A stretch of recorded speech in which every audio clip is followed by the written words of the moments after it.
देश के कई राज्यों में स्वाइन फ्लू पैर पसारता जा रहा है।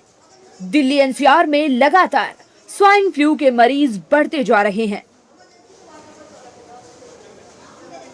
दिल्ली में स्वाइन फ्लू के बढ़ते मामलों के बीच अस्पतालों में तैयारियां तेज कर दी गई हैं। एलएनजेपी अस्पताल में भी मरीजों के लिए आइसोलेशन वार्ड की विशेष व्यवस्था की गई है। दिल्ली में इस साल स्वाइन फ्लू के मामले लगातार बढ़े हैं और स्वास्थ्य विभाग ने अस्पतालों को बेड, दवाइयां और जरूरी सुविधाओं की उपलब्धता सुनिश्चित करने के निर्देश दिए हैं। सबसे पहले आपको बताते हैं कि स्वाइन फ्लू के लक्षण क्या हैं।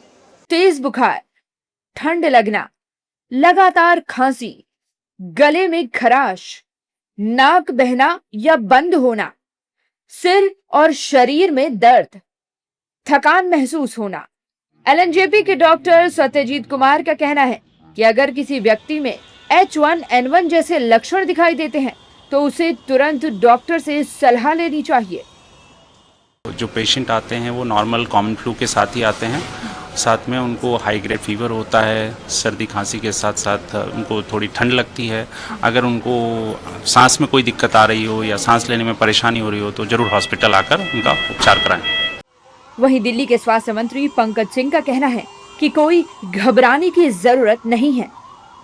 H1N1 को लेकर दिल्ली में कोई भी पैनिक की जगह नहीं है, पूरा कंट्रोल में है और पेशेंट्स आए हैं जिनका अच्छे से इलाज हुआ है और अपने घर भी जा रहे हैं। दिल्ली से सटे नोएडा में स्वाइन फ्लू के 120 मामले सामने आने के बाद हड़कंप मच गया है। स्वास्थ्य विभाग ने एडवाइजरी जारी कर दी है। लोगों को भीड़भाड़ वाली जगहों पर जाने से बचने की सलाह दी गई है। इसके साथ ही लोगों से बिना डॉक्टर की सलाह के कोई दवाई नहीं लेने की अपील की जा रही है। स्वाइन फ्लू के करीब 120 मामले आए हुए हैं और इससे बचने के लिए आदमी को क्या है, खांसते या छींकते वक्त अपने नाक पे मुंह पर टिश्यू या रुमाल रखें। भीड़ भाड़ वाली जगहों पर न जाएं। वहीं गाजियाबाद में भी स्वास्थ्य विभाग अलर्ट मोड पर है। गाजियाबाद में अब तक 7 मरीजों में H1N1 संक्रमण की पुष्टि हुई है।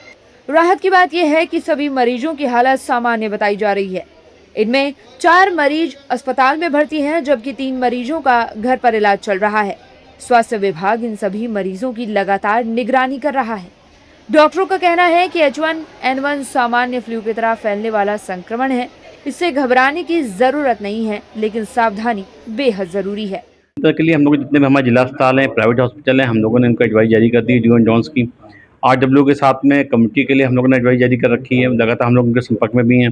जितने भी स्कूल हैं, हमारी जो पेरीफेरी भी चिकित्सा इकाइयाँ जितनी भी हैं, हम लोग सबके थ्रू स्कूलों में और कमेटी में विशेष जागरूकता अभियान चला रहे हैं। कई डॉक्टर्स का कहना है कि कमजोर इम्यूनिटी भी H1N1 वायरस के बढ़ते संक्रमण के पीछे एक बहुत बड़ी वजह है। संतुलित और पौष्टिक आहार लें, रोज योग और व्यायाम करें, शरीर को हाइड्रेटेड रखें, धूम्रपान और शराब से दूरी रखें। स्वाइन फ्लू के बढ़ते केस के बाद सरकार अलर्ट हो गई है। कुल मिलाकर कहा जाए, H1N1 संक्रमण से डरने की नहीं बल्कि सावधान रहने की जरूरत है।